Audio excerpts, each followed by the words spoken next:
What's going on, YouTube? Welcome back to part two.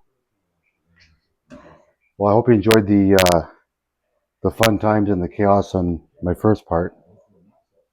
Wasn't that bad. We're a little more controlled now.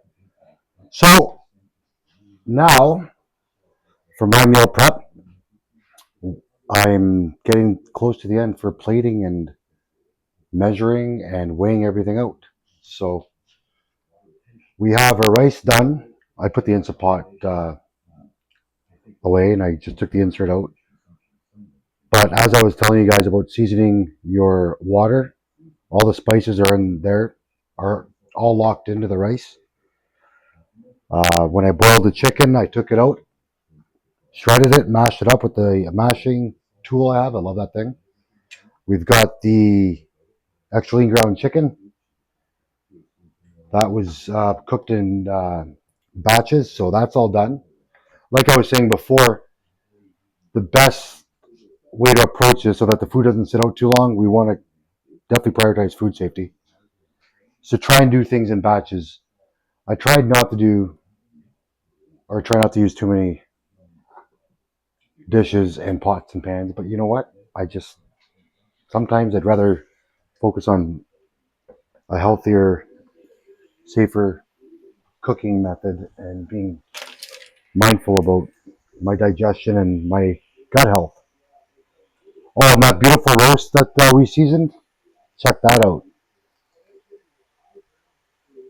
A sirloin tip roast, awesome. Smells amazing. So yeah, I wanted to talk about just a little bit about nutrition labels. Like for example, like they take you got your nutrition facts. They give us suggested serving, so they take a national average, figure out okay what the average person eats, and they just kind of grab a middle ground number. So that doesn't mean that it's a great benchmarker, but when I talk with my clients one on one, and I help them with their nutrition and food choices,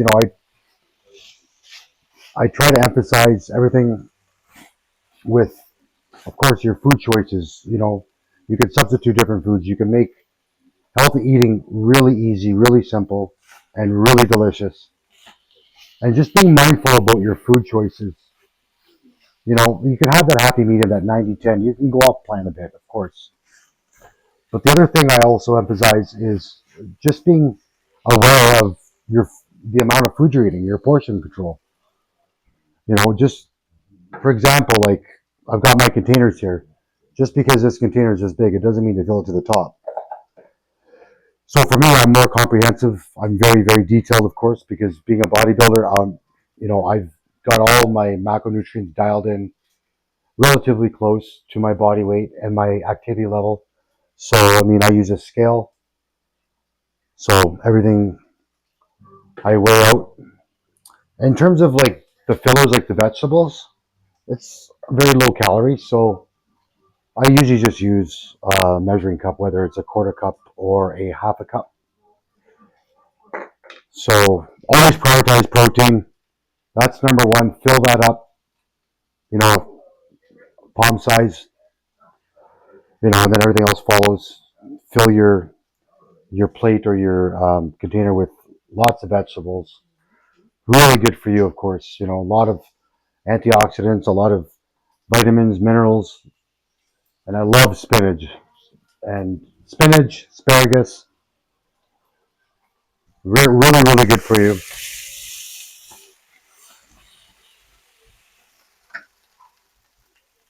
So yeah, that's done.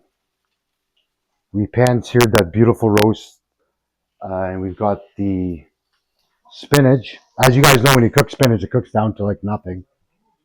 So I do two packages, just well for my setup, but two packages because it cooks down quite a bit. Like I said, I do a half a cup. Got to get your greens in. That's non-negotiable. So yes, in terms of food choices, balance. You got to be consistent. Focus on even using a smaller plate. Fill that plate up with your foods. That way you're mindful about, how much food you're actually eating. Like using a big dinner plate and then loading that up and then even going for seconds. That's not a good strategy to keep your health in check and have a healthy body weight. So using a smaller plate, for example, I'll just show you guys like something like this, like an appetizer plate.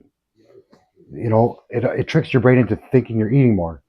I'm sure you guys have heard that before. So just something like that, just something very simple, something to think about. But so I'll show you guys. Like I said, I'm very strategic with the way I do things, so I'm not gonna make you guys sit through me measuring and weighing out 18, 20 meals. So I'll just give you guys an example about what one container looks like, so you guys have a general idea. So we're almost done the cooking process. So I'm gonna move you guys over here, and like I said, there's many great apps out there you can track and log your fitness, your nutrition, your workouts. I mean, but I love the good old school book. I can go back and look at what I've eaten, and like I said, consistency over perfection every time. So, and it's memories. You can look back at it and say, "Oh, on this date, I had this and this and this." So I write everything down, even for my workouts, my daily planner. Don't mind my mess on my fridge, but everything's all logged, color coordinated. So things like that are helpful. You can buy those stick-on calendars at the dollar store with washable markers. It's actually awesome. And then I have two of them going, so I'll do 1 month and then cycle them out. So yes, we are almost ready to do some plating, so I can give you guys just an idea how things work. And like I said, this is perfect. The rice had a chance to cool. I'm gonna fluff it up actually, and the chicken is still lukewarm. The ground chicken's warm. So by the time, one thing with the meal prep, like I said, when I'm very, very cautious about, you know, foods and bacteria and all that. So the main the main thing is, like I said, just be very careful about putting your foods in the fridge too hot. Creates condensation, bacteria, mold. Not good. So we've got that fluffed up.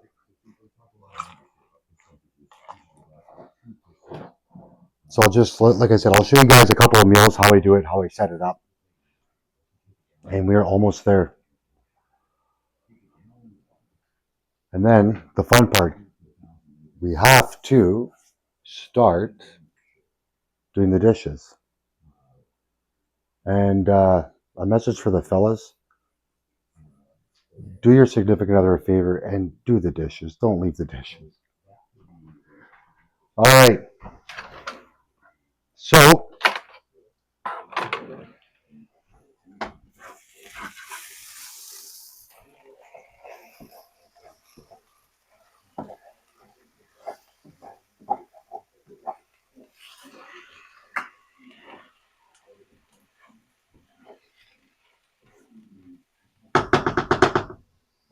I didn't want to take you guys through me trying to cook four or five different proteins.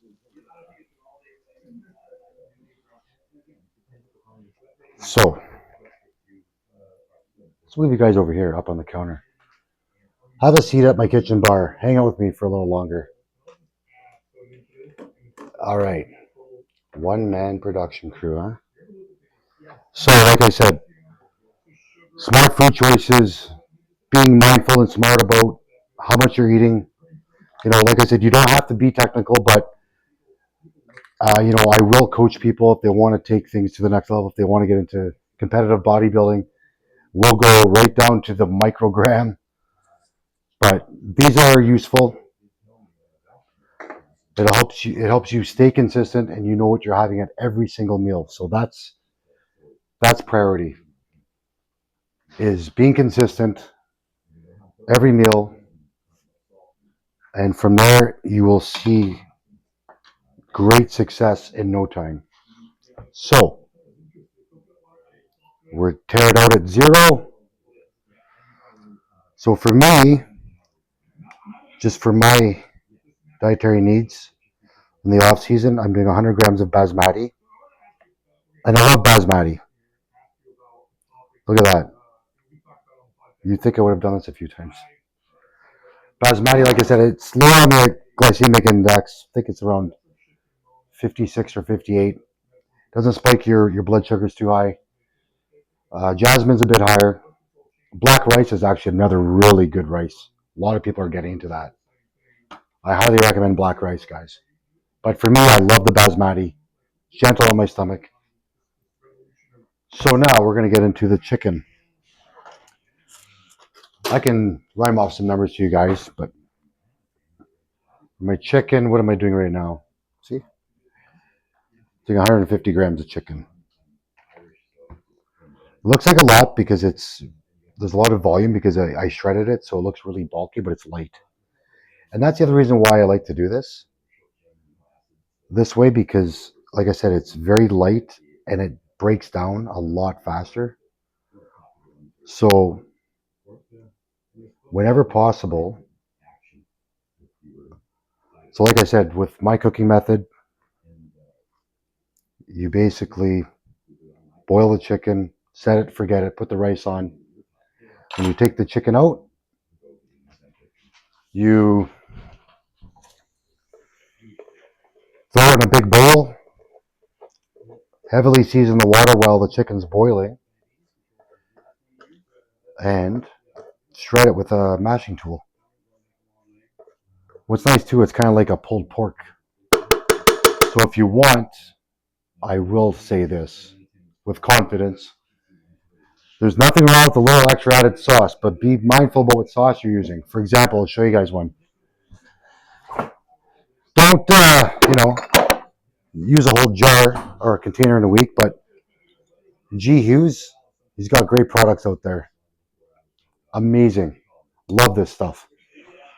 I use a ton of sriracha. I go through a bottle of sriracha every 2 weeks. Mustard's your best friend. Yellow mustard. Even Dijon's not bad. What else could I? Oh, and I've also sugar-free ketchup. Like I said, use those in moderation. Like don't sit there with the bottle and so there you go. Chicken, rice. It's a very shallow container. Just to give you guys an idea, that's all about a portion. Like that's probably what 7 inches, 6 inches around. So that's a perfect meal right there. Balanced, portioned out. Like I said, even have a visual of your, but always prioritize your protein. Number one, protein is the longevity for muscle. So that's one meal. So we're gonna get that over there. I'll do a few more for you guys. You guys getting dizzy or what? Got these. I forget where I bought these, but these are a perfect size too. Like I said, if you're not going to get into the whole measuring of foods right down to the microgram, like I said, um, these containers, can't think off the top of my head, but they're perfect. I always opt for round containers. 150. So like I said, this is a little more complex, if you will. It doesn't take long. But like I said, whatever, everybody's goals and needs are different. But like I said, I can help you guys. I can help my clients nail everything down right to the microgram. You know what I mean? Like right down to the 0.001. We have tools. We have a lot of access to online tools. There's ways to figure everything out, right? So that's one thing I can definitely help you guys with. But for the average person, like I said, if you're just looking to make a lifestyle change, you just want to feel better about yourself, you want to feel healthier. Um, I've I can't stress this enough. Meal prep, even all this, it doesn't have to be boring. Not the slightest bit. It won't be boring. I can promise you that. Especially when it comes to like my rice cakes, for example. Like if you're busy, you're on the go, you grab a sleeve of rice cakes, spread some yogurt on there. You can put a little bit of berries on there. You can put if you like cream cheese, put a thin layer of cream cheese on there with some cucumber. But I would always choose Greek yogurt over cream cheese, just healthier. There's a little more. I don't know. I'm not a fan of cream cheese. I like things with simple ingredients. So that's just one idea of being wise about your food choices. Don't mind my scatterbrain. This happens every time. I love the chaos in the kitchen when I meal prep. So where did the chicken go? Over here. So yeah, I didn't want to do a full-on meal prep series and take you through me waiting for the chicken to boil and the rice to be done. I had a little intermission. I had a little meal, and I did a couple dishes. That's one thing is when you're meal prepping, it's nice to kind of like move and flow through the kitchen smooth as possible. If you got one thing on the stove going, the rice is doing its thing. Grab a couple dishes if they're dirty, wash them and put them on your drying rack or your drying towel. Um, yeah, basically, other than that, if if you're not really into doing meal preps and reheating meals, I get that a lot of people aren't on board with that, and it's not always fun. However, there's other ways and strategies to do meal preps. Depends, like I said, everybody's lifestyle is different. Everybody does things a lot differently. So, if you don't mind going to the grocery store 3 or 4 days a week, you don't mind. I mean, I think most families at the end of the day do cook fresh meals at night. Even having a couple of meals for leftovers is fantastic. But, the idea here is just to try and find some added convenience for yourself and your household. So, one way, if you guys don't, like I said, if you don't mind eating leftover meals, honestly, this is hands down the best way to do it. Baked, boiled, you want to steam your vegetables. You can have a few different things going on at once, which is, like I said, very time saving for you, so you can enjoy other things. So I set my meals or all my containers up here, and then I set everything up over here, and then I start to plate everything. And by then, everything is cooled off safely. And that's basically it, guys. So for my first meal prep episode, I want to thank you guys for watching, and I have lots more content coming out, of course. A lot of more tips, tricks, hacks for everyday life to help you guys have an easy lifestyle. You can go about your day stress free, grab something on the go, like I said, if whatever it is. I'm here to help you guys one on one. Whatever you need, I got your back. So stay tuned for more gym content, exercise tips, health tips, lifestyle tips. Iron Drini's got your back. Good night, and thanks for watching my channel.